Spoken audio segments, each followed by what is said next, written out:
Kāpēc tu gribi labā sējmašīnā izmantot netik labu materiālu? Man nav atbildes. Es godīgi sakot, mums nav statistikas par šito te.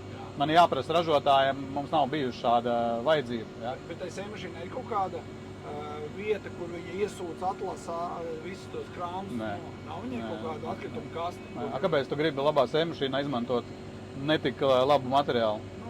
Mēdz būt.